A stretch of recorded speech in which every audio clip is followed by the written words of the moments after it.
you have an obscure character like me that you're making a film about, it's already very daring, it's already very contemporary, and confusing. And then you have documentary, but then you have the way you are shooting it and the way you are telling a story. So I think you have to make it very rich with imagery and a crazy talk like this. Kind of very obscure film. Not like a clean window, but very dirty window, that you're looking at straight. So I think contemporary audience, these ladies, young girls here, they don't like simple films. I think they like kind of films that they don't understand. This film has to open somebody's mind and think what's the best way to do it.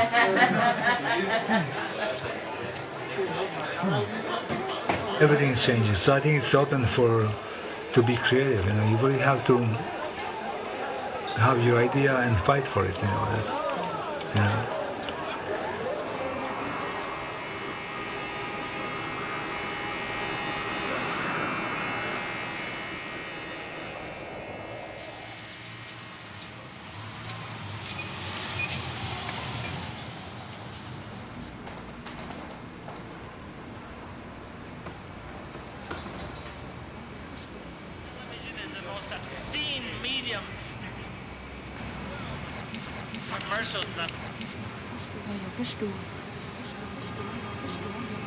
Jag förstår. Jag kan inte så mycket. Det är så långt att veta. Men vad väntar har ju varit en glädje. I was a poet, I was born poet, I was born artist, That was my drive, The eyes of truth are bright.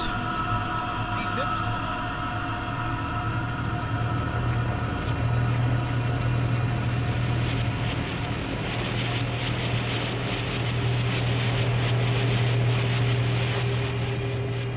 I ask myself, how can I change television? How can I change photography? How can I change publishing? How can I change movies? The words of truth are touching.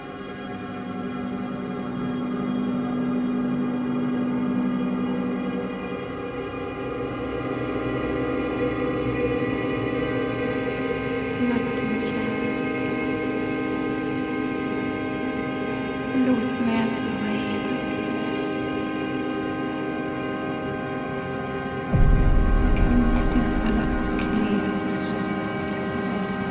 Knäppa händerna. Konstigt att det måste tänkt ut att du sitter fast. Jag vet inte. Minns. All the revolutions are made by marginals, those who are rejected and not taken seriously, and those who make some trouble. So yeah, I guess I was one of those. The man who is not courageous enough to take testing.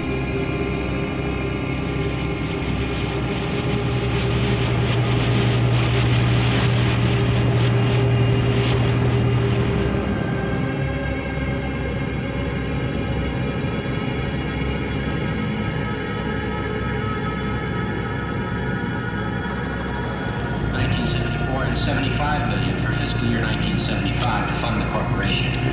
This bill would also authorize the appropriation of $25 million. We're looking at the farmhouse here. This is the original owner of the property lives in this. Hello? Listen, we need someone in emergency. You only have, not that experienced people? Okay, Andy. Ron Glell and Andy Warhol facing off.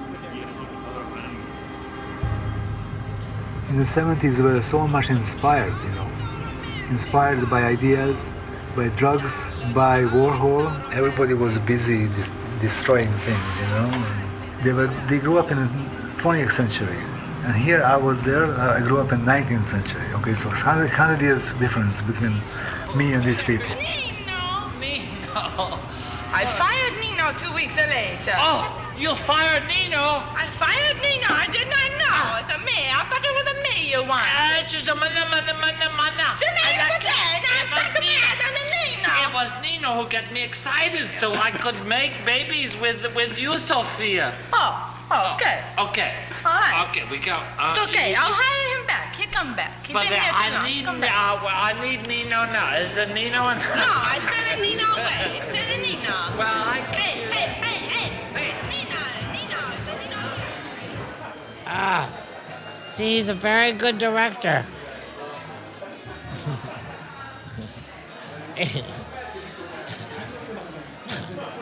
He's Yugoslavian, but he brings me a good Scots beer or whiskey. The word for whiskey in Gaelic is water of life.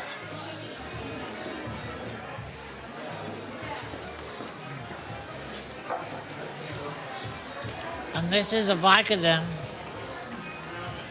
Very sophisticated. But I was for years on, this is very mild, but it helps. Thank you. Very good. Fools are not entitled to know. It was one restaurant, Max's Kansas City. They had all these great people in there. There was one loft, studio, Warhol's Factory, I was with Warhol, but I never wanted to be part of the factory, I kept my distance. The people who were part of the factory were people who were completely lost. I was close to Warhol's factory, but I was at distance, because I didn't want to be a part of him, because my artistic trip, was very different from Warhol. It was a very special moment, I think, that everybody had this incredible freedom, in New York. It was 60s, like everything. It was Easy Rider movie was made, about that time, and hippies and free love, was all happening. They sacrificed themselves to that, They were ready to die for it. Why? I don't know. But I captured it, But I don't know why.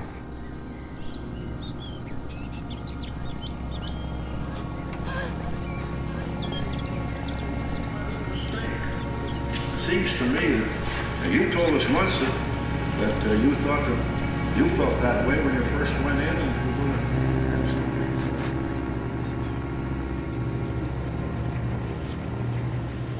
This is better than the Gershwin. I want to make love on the garbage. New York City, this is great.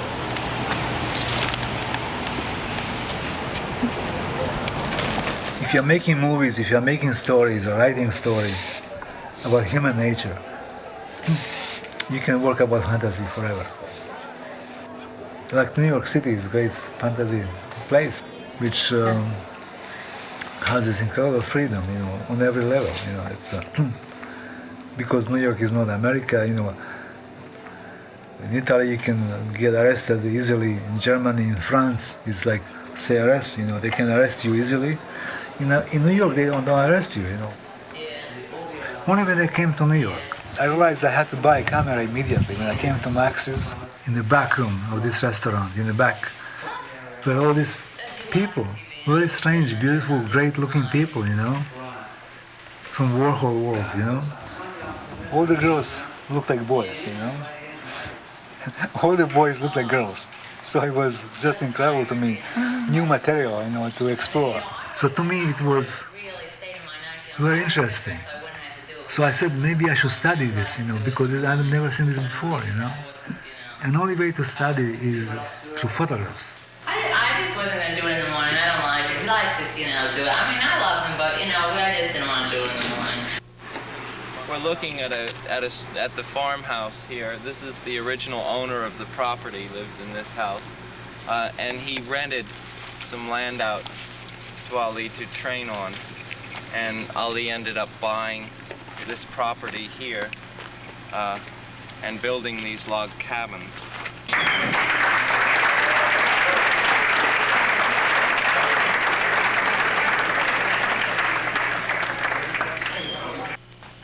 moment of your life is more valuable than anything else in the world. All the diamonds, all the gold, this camp, my cars, my title, everything I got.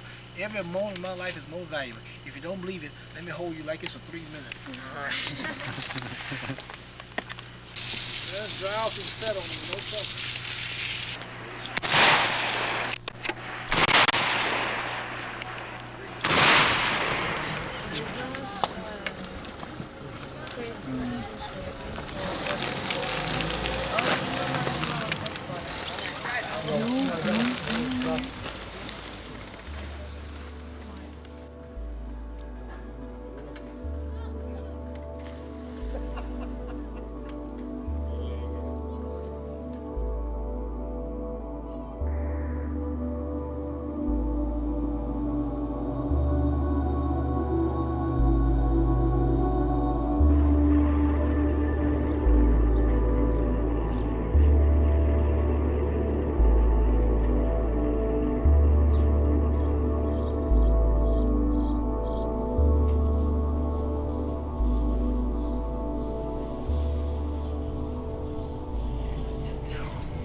Scala Ponti.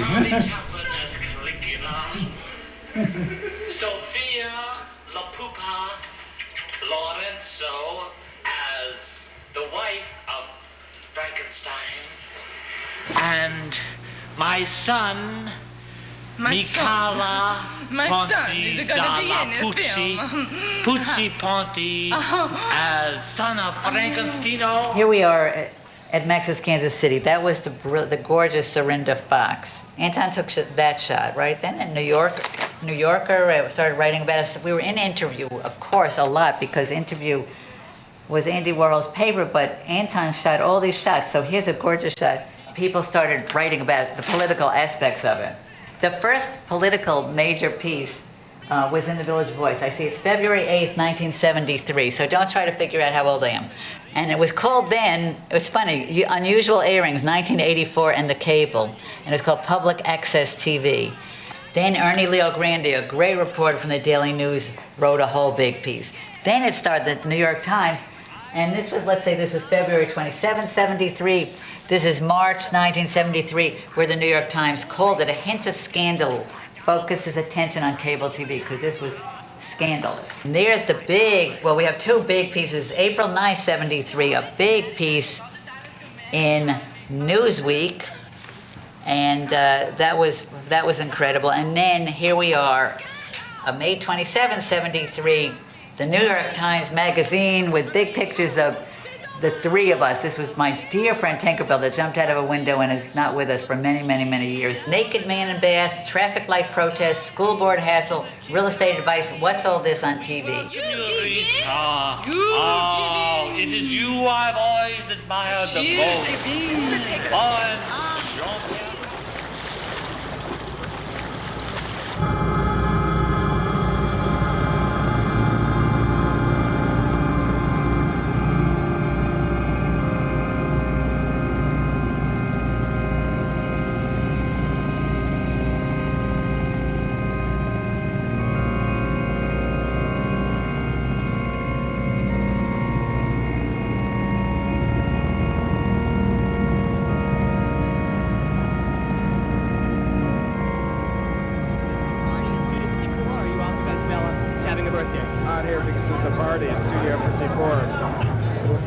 Do you know who Bella is? For mayor. You're for Bella, aren't you? Yeah, I'm for Bella. Okay, can you tell me why? She's everything I wanted to be. That's good. Som kommer ta en spinn.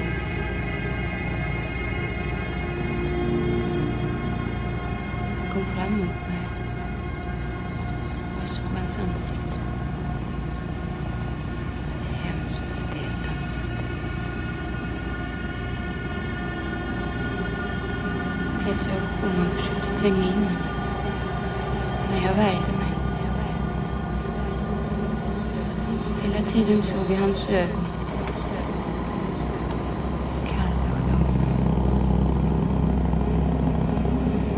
När jag inte kunde tränga in i mig.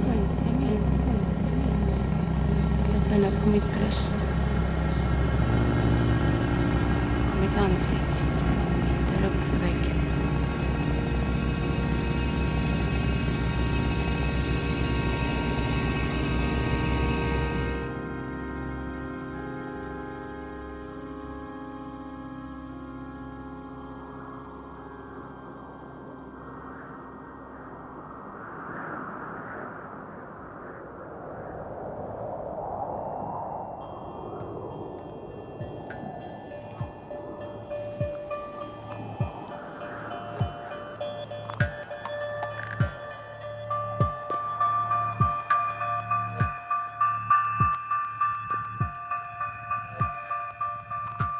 '78 was the emergence of a new tribe of people called the beat punk generation. It was a combination of the beat generation, the Warhol generation, and the punk generation. It was a wonderful crossover between those three generations. And William Burroughs and Andy Warhol became the godfathers of punk in 1978. By then, Anton was also doing a different type of photography, working out of Studio 54 instead of Max's Kansas City. In '78, Studio 54 was at its height, and it was the most exciting time to be there. It really was an ecstatic place and a really miraculous place, Studio 54. But it was very much uptown. It wasn't about punk. It was about disco. We in the punk world rather hated disco. Disco seemed to be the death of music. So that was wonderful for my cameras, you know, it was just fantastic. And I captured the energy. Most people make a beautiful print. They want it to be shiny and glistening and contrast and beautiful lighting. Anton kind of wants the opposite. He's looking for a certain kind of underground drama and atmosphere, character that really nobody else has.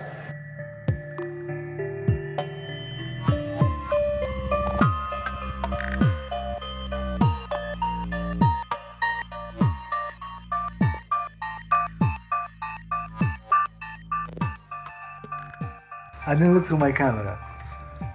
I had my camera somewhere here because the camera was like non-existent in my mind. There was something in my hand that I had to do this. It's an instinct. It's very fast. It happens much faster than I can think about, you know, because I'm obsessed. I didn't have to think about it. I didn't have to compose it. It was just automatic, you know. Okay, maybe that's enough of new work. Rhinoceros horn. How do you like silver? Tell you already, like it better gold because it's more interesting and also more musical traditional edges. But anyway,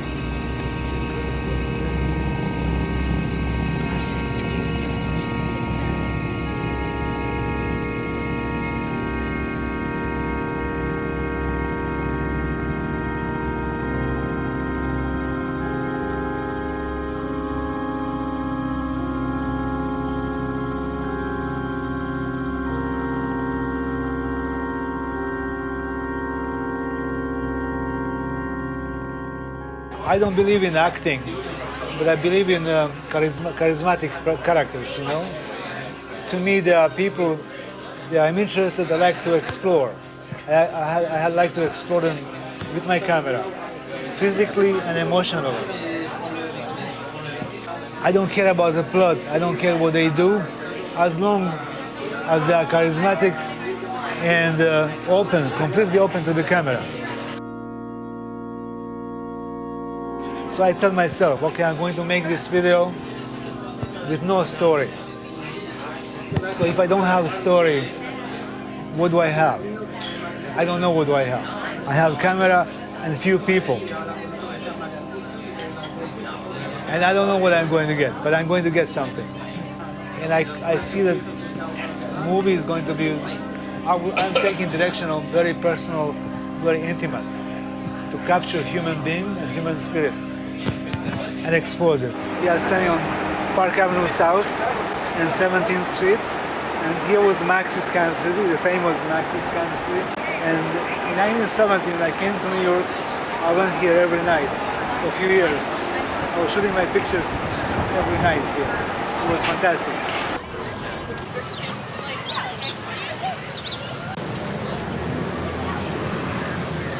Here we are on Union Square on Broadway. I'd like to show you where Andy Warhol's factory was. It was right here in this building, Baker building on the 6th floor. So when he moved out, he moved to this place here on the 2nd floor. This great movie star, Tomas Millian, who was the #1 box office in Italy, he gave us Andy Warhol's factory. He appreciated what Anton was doing, and I was doing. So we lived together and had this huge space. So I made many crazy videos here, and lots of photography. It was a really great time. Yeah, in the 70s, when I was here, New York was very small. I was here at Old Warhol's factory, Andy was there, and Max's was there. So that's it, you don't need anything else. The whole world was here.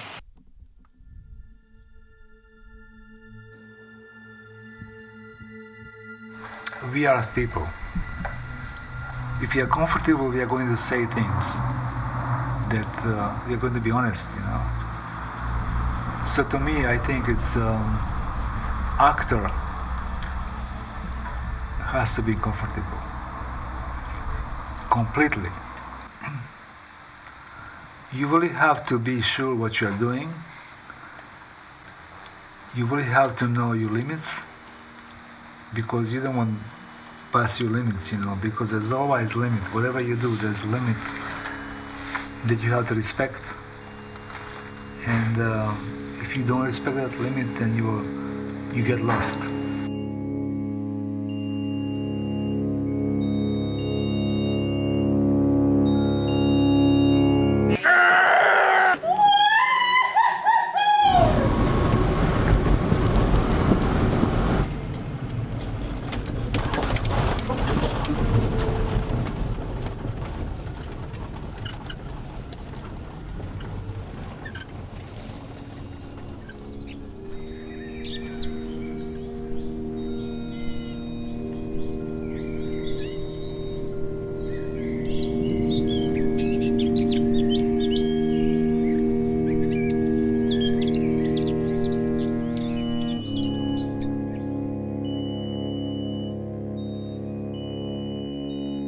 Why do we need to have every street on a MapQuest? Why are we putting so much information and making these giant, reservoirs of information? I think it's so unnecessary. It's kind of perversion, it's kind of obesity. I call it obesity, It loses value, it loses respect. Loses communication, because we don't need to absorb too much. We don't need to be fed all the day long with ice cream, And to me, I think that's what technology today does. Every month they are coming out with better and more information thing, And that's what I'm running away from. I was pointillist in my mind. They questioned what painting surface is being made from. And they used microscope to get into that atomic structure of the painting, and they made it by hand. To me, it was like they were atomic artists, I felt, what can I do after that? I said I can do it if I make machine to do my work.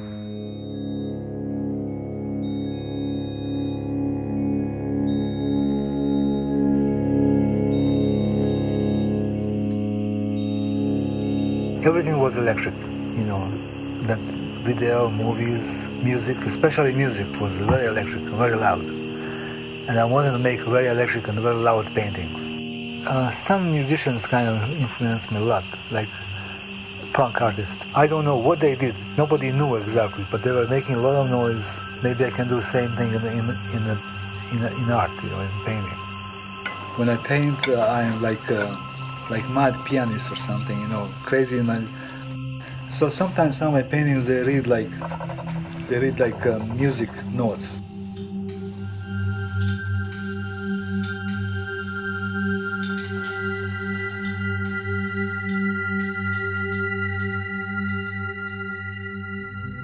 So in 1977-78, I made digital printer, digital painting machine. I made this machine that is this painting, this combination of printer and scanner in one piece.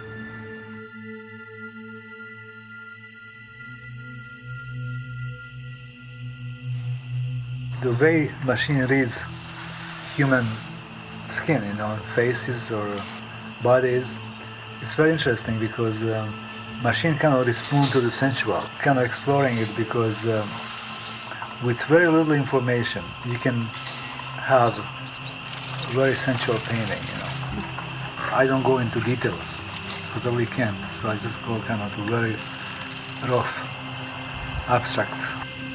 I find beauty in making painting today based on language of communication and materials, elements of communication, just to communicate nothing.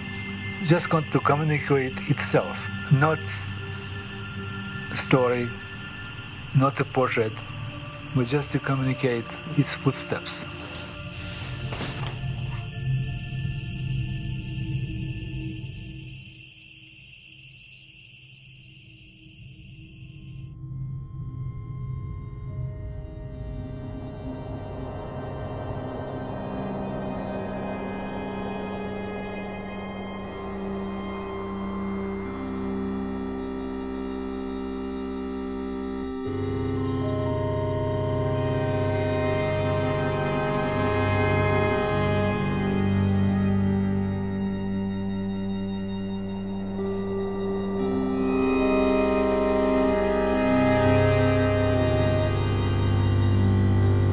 I was born in Croatia, in a little village. No electricity in my house until I was 15. No television. I never saw television in former Yugoslavia. When I came to France, I discovered television.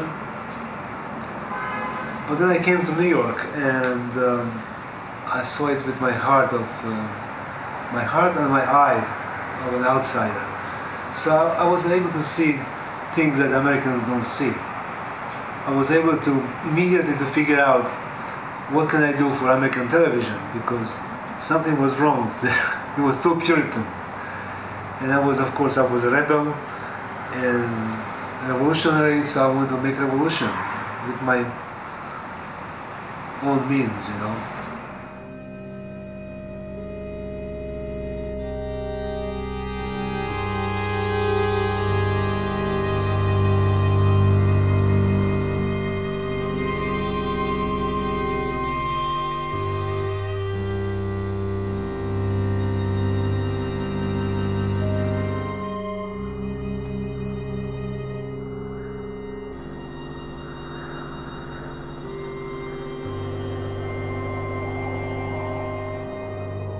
Anton made an incredible impact with video in '73. Anton is probably the one artist in New York I've kept in touch with for the longest period of time. Anton was there recording how New York was, recording them in black and white, moving on into color later. Anton really had his pulse on the city. The way that Anton Perich changed television in general was, it wasn't really scripted. It wasn't really reality. We just started filming, and then Anton really got it on TV almost immediately. We didn't know anything about editing. We had no scripts. And people considered what we were doing important because it had never been done before. Walking through the jungle with a dick in my hand, the biggest mother in the Congo land. I looked up in a tree, and what did I see? But a bigger mother gonna piss on me. So I picked up a rock and I hit her in the cock, and the big son of a bitch ran for 42 blocks. Well, my mother's in hell, and my father's in jail, and my sister's on the corner saying pussy for sale. But I was very lucky to find some really great people that they were so serious about their work, they believed what they were doing, and they were so honest and good about it, and ready to sacrifice, their lives for that, you know. He was able to really tune in, just really get inside what New York was like back then. What Anton was doing was real people alive today. He wasn't doing dead people. He was doing Louise Nevelson, John Cage, Merce Cunningham, Salvador Dali. He was doing the great underground stars, Monique Van Voren, Rudolf Nureyev, the great stars of the stage, the screen, the people that went out. Max's Kansas City at that time was really the only environment in New York you would want to photograph in. It was the only nightclub or late night club that we could go to. And it was a wonderful place because it really brought together all the different elements of the New York culture. So the moment I took my camera out, they did great wild things. They were you know, themselves. They did the number, you know. They did everything, you know. I didn't speak English much, you know, very little, but that doesn't matter, you know. I had a sense. I had the, you know, I had the energy and the eyes.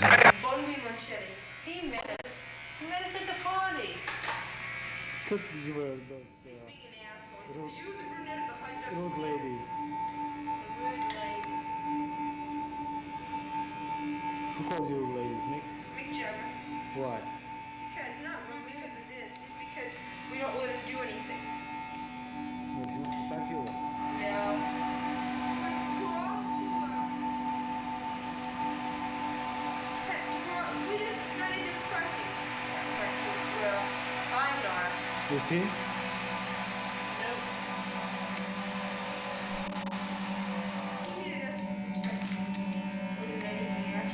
How do you protect him? Just by making sure no one gets a hold of him.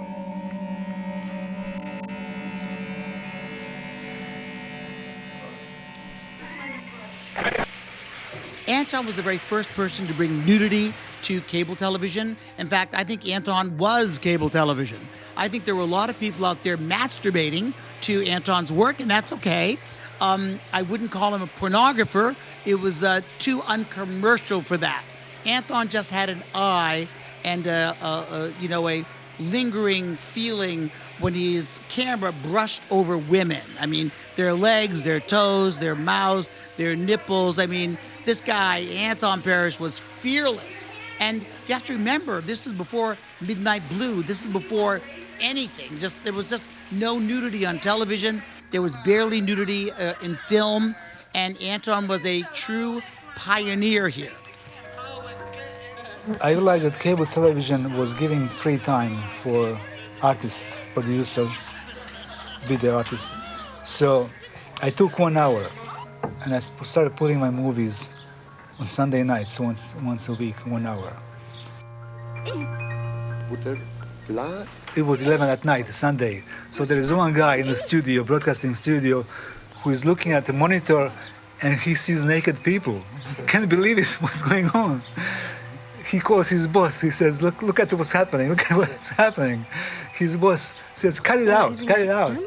So he cuts, you know, television goes blank for 10 minutes, you know, 15 minutes, that comes back again. Guys watching, you know, and censoring at the same time, you know. First of all, my camera was really bad camera work. Very cheap, gray, black and white video. Sound was really bad. You know, an American, old American drinking whiskey, he has to have a perfect image and perfect sound. If it is not perfect, then it's bad. It's bad for him. My camera was always very nervous. You know, my camera was like Van Gogh. For television and for movies, I wanted my camera to be constantly moving, constantly searching. You know, very nervous. You know, never happy. Next thing was materials, programs that I put on cable television. I put naked people. I put gay people, transvestites, artists. All these materials, all these subjects that were never really exposed on television. My idea was exactly to change television with all of these subversive, revolutionary means. My idea was to destroy American television, you know. And I did it, you know. I wanted to change painting, and I did it, okay. I don't see myself dedicated to one thing, you know. Because my spirit and my happiness is trying many different things, you know. I was always very interested in always new technologies, you know. And if they don't exist, I make them myself. Because there was no painting machine. 30 years ago, I had to make it myself, you know.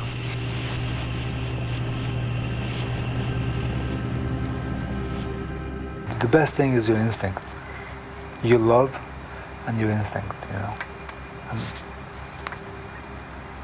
if you can use it, you know, then you can really do great things with it. Because being artist today is not just about making beautiful images, but it's about bringing change in a technique or style or message.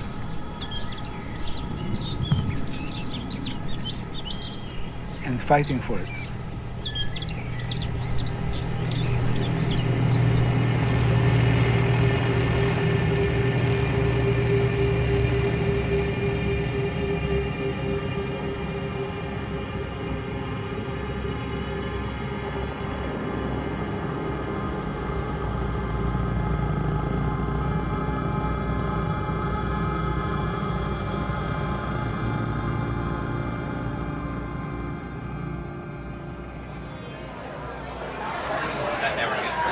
In a house of happiness, the wind of sadness is dancing. I was looking, because I'm making my movies in America, so I was looking for real American tragedy. In New York, for a while I was working with Bert Stern, and his photographs of Marilyn Monroe. And to me, she was like messenger of this incredible American drama that one girl can represent. Drama of the whole country, you know, and that's what I learned, that I can really, that women are like kind of best instruments to measure sadness or drama of the country or the period. So to me, this girl is like Andrea Feldman, who killed herself. She was a fragile, you know, her life was a short like a butterfly's life, you know. But in my picture of her, she's not Marilyn Monroe, and I'm not Bert Stern, but I captured 70's drama through this girl, Andrea Feldman and Serinda Fox and Candy Darling, who was a man. I captured the 70's tragedies and dramas through these beautiful, fragile faces, you know. Most dramatic or most tragic thing that happened, it was in their faces, because they had it in them, you know. A few months later, they killed themselves. But I could see it in my photographs that something terrible will happen, you know. It's only face, but she's completely naked in my picture. If your face is naked, then you are transparent. The whole world can see it, you know. Can read on your face. And we forgot about it. I think it's good to know that.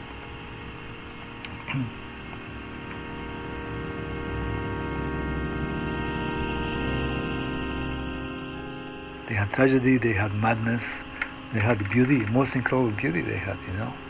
But it was combined with madness and tragedy and sadness and narcissism and tendency to kill themselves, you know, suicidal, you know. My work was shot in the dark corners, you know, in desperation, imagine somebody drunk and drugged at 4 in the morning, at Studio 54, you know. Had to be very unhappy. Woman, maybe her boyfriend tried to kill her. There is not much happiness in the world, you know. And I was trying to capture that unhappiness, you know, because it's easy to capture happiness. Every picture is on Facebook happy. And I think good photographer, whoever, artist, has to caption sadness, sad places, tragedy and unhappiness. You can be very beautiful, but you can be desperate. You know, you can be on the verge of suicide and being very beautiful, but very, very unhappy. Because I found most unhappiness in the most beautiful girls. You know, that's where unhappiness is. But that's human.